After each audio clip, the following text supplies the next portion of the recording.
Supplement for what? How BCAAs affect moderate to intense endurance exercise recovery in healthy adults. So students will be able to define what BCAAs are. Students will be able to describe how BCAAs affect protein synthesis. Students will be able to understand the physiological processes that BCAAs can influence. Students will be able to advise patients on the use and effectiveness of BCAA supplementation for endurance exercise. Meet your patient.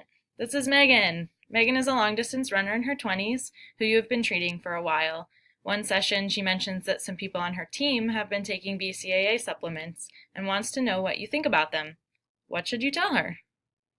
Well, let's start with the effects of endurance exercise. So after exercise, you experience fatigue, muscle inflammation and damage, depleted muscle and liver glycogen stores, loss of amino acids available in muscle, protein turnover stimulated, meaning the breakdown of old and damaged muscle proteins and the building of new ones. And there are varied and complicated individual responses. So insufficient recovery can affect your performance in subsequent bouts of exercise, but can BCAAs help? First, let's take a quick overview of BCAAs. BCAAs, what are they? Should you be taking them? BCAAs are actually amino acids, branched-chain amino acids. They're also essential amino acids, which means your body can't make them and you have to eat them. And there are 3 of them. Isoleucine, which helps with energy uptake and preserves protein breakdown. Valine, which isn't all that special. It does what the other 2 do, but it's not really good at it. Kind of more like a tag-along. Then there's leucine, which is the main BCAA. It helps preserve lean mass, increase insulin levels, and most importantly, it activates mTOR, which promotes muscle growth. Leucine is so important that studies even found it's better when taken alone than BCAAs mixed together. Kind of like the Beyonce of the group. So BCAAs are pretty important stuff and is usually recommended to take between 5 to 20 grams a day. The thing is, you're already taking it. Proteins such as chicken, beef, eggs, and peanuts all contain loads of BCAAs. If you consume enough protein in general, supplementation is simply unnecessary. They're even in the protein shake that some of you drink. Unless you're eating very low protein or on an extreme weight loss plan, skip the supplement and fry up the pan instead. Okay, so that was a brief overview of BCAAs. Again, they're leucine, isoleucine, and valine, and they are distinct from other essential amino acids because they are metabolized in the mitochondria of skeletal muscle as opposed to the liver. There are multiple sources of BCAAs as talked about in the video. There are dietary sources and then there are supplements, none of which we are advocating for here specifically. So the primary effects of BCAAs are energy production, inflammatory status, myofibrillar protein turnover and synthesis, and fatigue and recovery. So we'll start it off with energy production. Here is a very quick overview of the Krebs cycle. You've seen this before, and basically what we need to take away from this is that coenzyme A's go into the Krebs cycle to produce ATP and other ATP antecedents. In BCAA catabolism, BCAAs are converted to coenzyme A's in a 2-reaction process, and each reaction is catalyzed by a specific enzyme. So here we've got branched-chain aminotransferase and branched-chain alpha-keto acid dehydrogenase complex, which is also known as the BCKDH complex for short. The BCKDH complex can be phosphorylated, rendering it inactive. But exercise activates BCKDH complex, which increases BCAA catabolism, leading to more coenzyme A's and increased energy production. Okay, so we just have a quick overview for you guys. Give yourself a little bit of a review.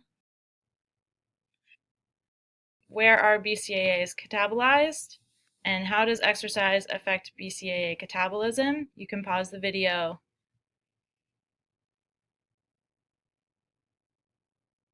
Okay, so hopefully you've had time to think about that. Where are BCAAs catabolized? In skeletal muscles. And how does exercise affect BCAA catabolism? It increases it. So next we are going to talk about how BCAAs affect the inflammatory status of the muscles. So, as we all know, the stages of tissue healing: acute, proliferation and maturation, and before the acute stage, injury and damage occurs to the muscle, and that is due to exercise.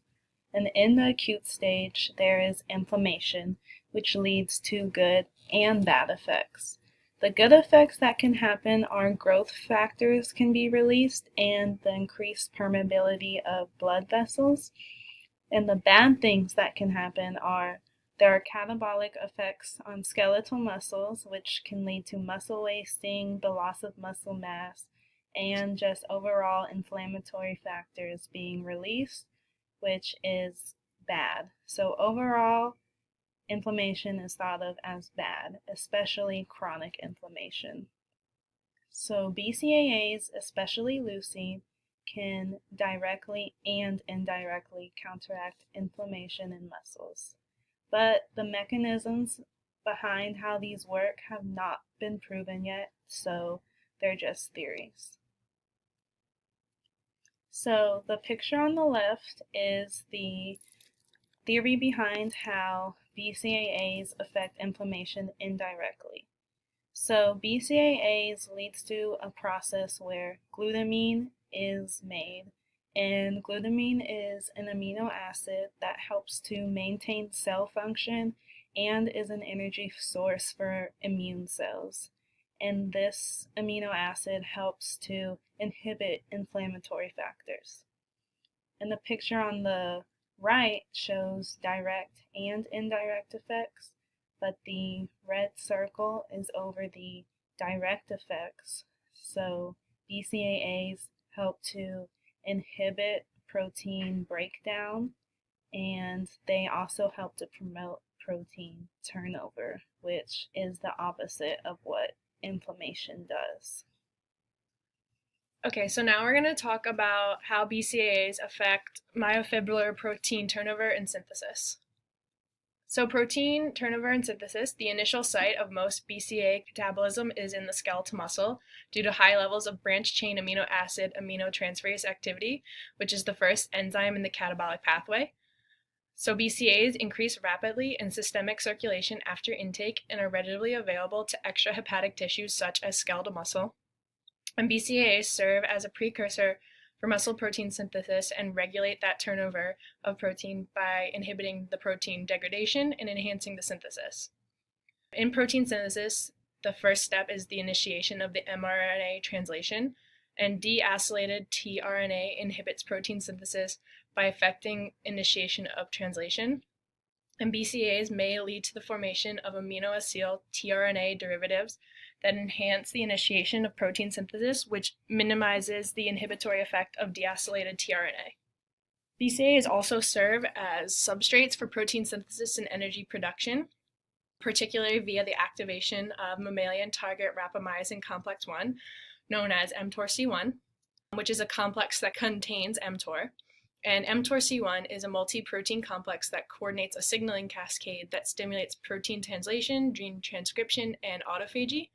And autophagy is the regulatory mechanism of the cell that disassembles unnecessary components so that they can be recycled.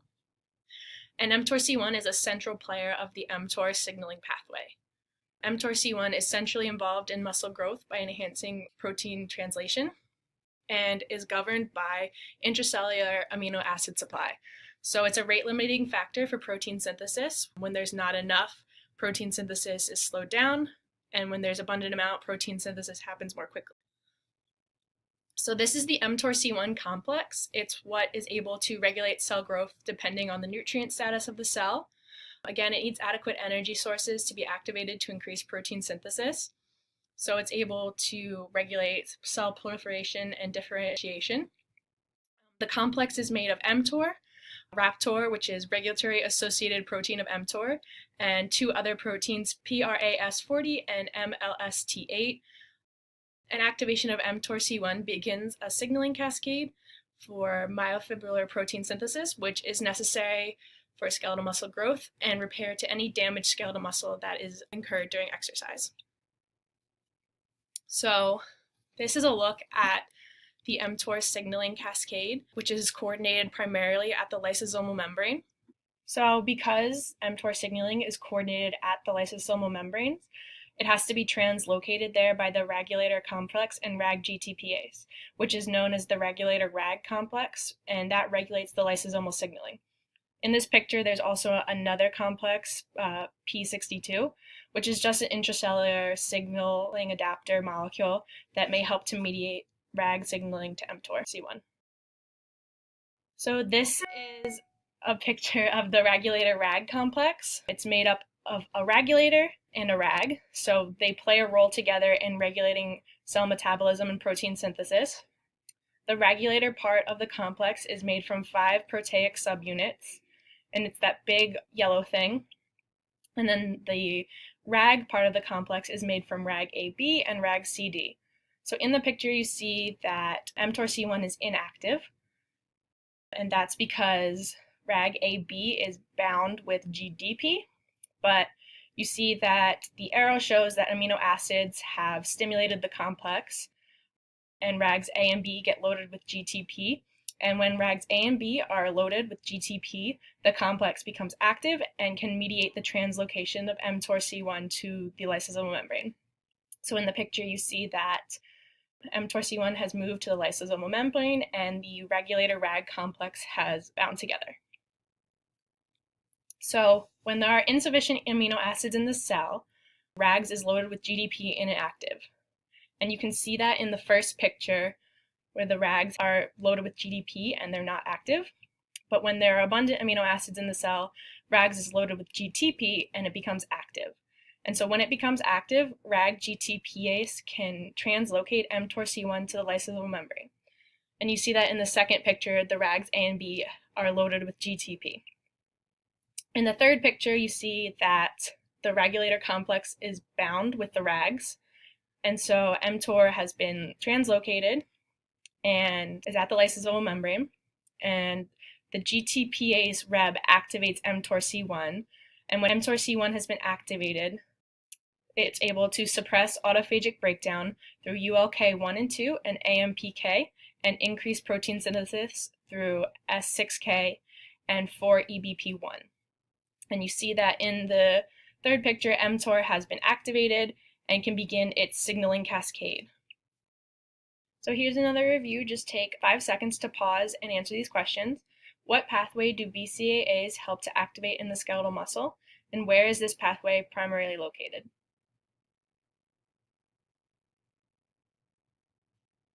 So BCAAs help to activate the mTOR C1 pathway, and this pathway is primarily located at the lysosomal membranes. Once mTOR C1 has been activated at the lysosomal membrane, it can begin its own signaling cascade, which can increase myofibrillar protein synthesis and decrease myofibrillar protein breakdown and degradation. One of the ways it does this is by working with 4EBP and S6K. Active mTOR C1 phosphorylates 4EBP, also known as eukaryotic translation initiation factor 4E binding protein, which prevents it from binding to the initiation factor at EIF4E. EIF4E is then free to bind to EIF4G, and together they complete the EIF4F complex, also known as the translation initiation complex, located on the 5' cap on mRNA, and it allows it to permit translation to occur. In the first picture, you can see that mTOR is active and is phosphorylating 4EBP. When 4EBP is phosphorylated, it is unable to bind to EIF4E, and the EIF4F complex is formed on the 5' cap, and translation is allowed to occur. In the second picture, you can see that mTOR is inactive and unable to phosphorylate 4EBP, which is then able to stop the complex from forming, and translation does not occur.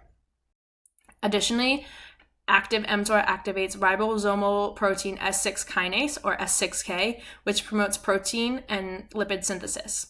S6K works with 4EBP to control cell size and proliferation. When mTOR C1 is activated, these two complexes work together to promote translation and protein synthesis. Under stress, such as an environment with insufficient fuel sources, mTOR C1 is inactive and mRNA translation cannot occur. BCAAs, in particular leucine, serve as a fuel source for extrahepatic tissues as they are the only essential amino acids broken down in skeletal muscle. Therefore, they play a strong role in regulating the activation of mTOR C1, which increases protein synthesis. Additionally, high concentrations of BCAAs can reduce muscle protein breakdown. The way that they do this is by mTOR turning off processes regulated by ULK12 and AMPK. AMPK, also known as AMP activated protein kinase, is active under low energy conditions, but in the presence of amino acid, when mTORC1 is activated, AMPK is inhibited and autophagy cannot occur. Again, autophagy is a cell mechanism that breaks down cellular components for them to be recycled. Under typical conditions, AMP is responsible for catabolic processes such as glucose uptake and metabolism. While responsible for these catabolic processes, at the same time it inhibits anabolic pathways such as lipid, protein, and carbohydrate biosynthesis. In growth conditions, active mTORC1 associates with ULK12, which is a complex, and it phosphorylates it, rendering it inactive. Typically, ULK12 forms a complex with ATG13 to carry out autophagy. You can see in the first picture that mTORC1 is active and is phosphorylating the complex ULK12 forms with ATG. In instances of starvation, AMP can indirectly lead to autophagy by inhibiting the raptor part of mTORC1 through phosphorylation, which is occurring in the second picture. AMPK is activated, it phosphorylates mTORC1, and ULK12 can form its complex and regulate autophagy of the cells. Now take a few seconds to pause the video and answer this question. Which enzymes promote catabolic processes and inhibits anabolic processes?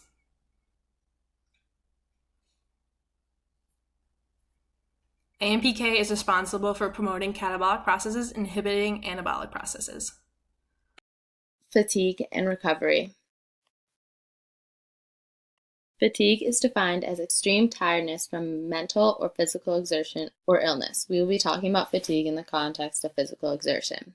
It has been suggested that changes in the brain to 5-hydroxytropamine or 5-HT levels can cause fatigue. When you exercise, there is a decrease in blood plasma levels of BCAAs. The intake of BCAAs increases the blood plasma levels of BCAAs, which decreases the synthesis of 5-HT in the brain. Elevated levels of 5-HT can contribute to the development of fatigue during and after sustained exercise. It is thought that with higher levels of BCAAs, you are less likely to feel fatigue during and after exercise. Overall, by increasing your BCAAs in the blood, you can decrease the changes of 5-HT in your brain and therefore decrease your perceived levels of fatigue. For athletes that have games, races, or matches that are close together, this can help them for their next event. This is because there is less perceived fatigue after your first bout of exercise. People should be able to bounce back for their next bout of exercise and have better mindset for the next bouts of exercise in the following days. This follows essentially acting performance modifiers in the Noakes model, that emotional state and mental fatigue can affect VO2 max and therefore performance, and this is represented by the red box in the picture on the slide. Another review for you guys, so you can take your time and pause the video and answer it, and then we'll go over it. What is suggested to cause fatigue in the brain? 5-hydroxytropamine or 5-HT. How does the intake of BCAAs help with fatigue? By taking BCAAs, you will decrease the changes of 5-HT in your brain, which can decrease your perceived levels of fatigue. So what does the evidence say? There's a study done on ultramarathons, which are runners who run 100 kilometers. They're around 45 years old, and they're typically men. The aim of the study was to discover if the consumption of BCAAs during an ultramarathon would decrease skeletal muscle damage or reduce the increase in metabolites of skeletal muscle damage. The results was that BCAA supplementation before and during a 100-kilometer ultramarathon did not affect the race performance in biomarkers of skeletal muscle damage and muscle pain. Therefore, BCAA supplementation did not help these runners. This study by Kim et al. Looked at BCAA effects on fatigue and muscle damage substances in 26 healthy male college students. The experimental group took BCAAs prior to a cycling endurance exercise bout and were compared with a placebo group that drank only water. Fatigue and muscle damage substances were measured, and the results showed that BCAA intake lowered the concentration of serotonin, a fatigue substance, during endurance exercise, which ultimately reduced the concentrations of muscle damage substances such as CK and LDH as well. So here showed a benefit for taking BCAAs in recovery. This study looked at collegiate long distance runners, 12 specifically, and looked at a training period of 3 days. One group, the experimental group, took BCAAs before every training run and were compared with a placebo group. Controlled variables included training distance and meals consumed. Outcome measures were subjective reports of whole body soreness and fatigue sensation on a VAS scale, and plasma levels of muscle damage and fatigue substances were also evaluated. The results reported a lower muscle soreness and fatigue sensation subjectively during the training period and lower plasma levels of these fatigue substances after the training program in the BCAA trial. Another study on runners looked at 14 healthy males and the effects of BCAA during 2 running sessions. These were separated by 2 weeks instead of the previous study, which looked at a 3-day training period, and were also compared to a placebo group. Multiple blood samples were taken before exercise and then at the 0, 10, 20, 40, 60, and 120-minute marks post-exercise, as well as 24 hours after exercise. There were no significant differences in levels of muscle fatigue substances between groups at any time point. Unsurprisingly, the levels of glucose and insulin were significantly higher in the BCAA trial at the 40 and 60-minute recovery points due to that supplement. And perceived fatigue was significantly lower in the BCAA trial at 120 minutes of recovery points, so subjectively, it had a benefit. To take a break from runners and cyclers, we also looked at a study on elite soccer players. And this study specifically looked at Brazil elite players, one team with 24 male participants, and they all supplemented with whey protein, which has a high concentration of BCAAs during the competition season, where 6 to 8 training sessions per week happened. The results showed no significant performance benefits, but there was a maintenance of muscle mass shown in the whey supplemented group, which is often a concern during competition season. So in terms of recovery and muscle damage substances, this showed a benefit. There are some limitations of the evidence we present here, mostly that all studies focused mainly on men. The sample sizes were all notably very small. There was no standardization in the amount of BCAA supplementation taken and when in the exercise training, before, during, after it was taken. The makeup of the BCAA supplement varied every time in those isoleucine, valine, and leucine components, and also the variety and endurance exercise type and volume evaluated. So regardless of who your patient is, it's always good to look at the research and if it matches your patient population, which we've learned in multiple classes this semester. Clinical relevance and BCAA supplementation on endurance exercise. International Society of Sports Nutrition positional stand, protein supplementation and endurance exercise. When adequate carbohydrate is delivered, adding protein to carbohydrate does not appear to improve endurance performance over the course of a few days or weeks. Adding protein during or after an intensive bout of endurance exercise may suppress the rise in plasma proteins linked to myofibrillar damage and reduce feelings of muscle soreness. There are relatively few investigations on the effects of protein supplementation on endurance performance, which means that we need to do more research on this subject to really create a stand about it. Exercising individuals should consume a minimum of approximately 1.4 to 2.0 grams of protein per kilogram of body weight each day to optimize training-induced adaptations. Importantly, this recommendation falls within the Institute of Medicine Acceptable Macronutrient Distribution Range, AMDR, of 10 to 35% of protein each day. BCAAs could be supplemented to help with a patient's recovery if they are doing subsequent bouts of endurance exercise to help decrease fatigue, muscle soreness, and promote protein synthesis. Taking BCAAs can also help to increase the amount of free amino acids in skeletal muscle, which could help patients perform better. However, in our opinion, most people do not need to take BCAA supplements, as they probably ingest adequate amounts from their diets. Additionally, research is conflicting on their absolute benefits in terms of recovery. Most studies have been done on elite male athletes and are not generalizable to all healthy adults who do moderate to intense endurance exercise, as we've said before.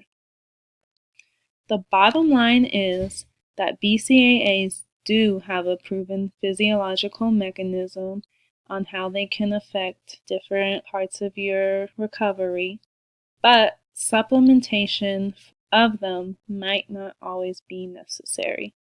You're going to have to consider your patient, their goals, and if there's any research applicable to them to help determine if BCAA supplementation is appropriate for that patient. So, what should we tell Megan? We would tell Megan that no, you do not need to supplement with BCAAs, but it would not hurt if you did. We would also tell this to any other patient that came into our clinic asking about supplementing with BCAAs. But what would you tell Megan about supplementation with BCAAs for endurance recovery? And these are our references. Thank you for watching.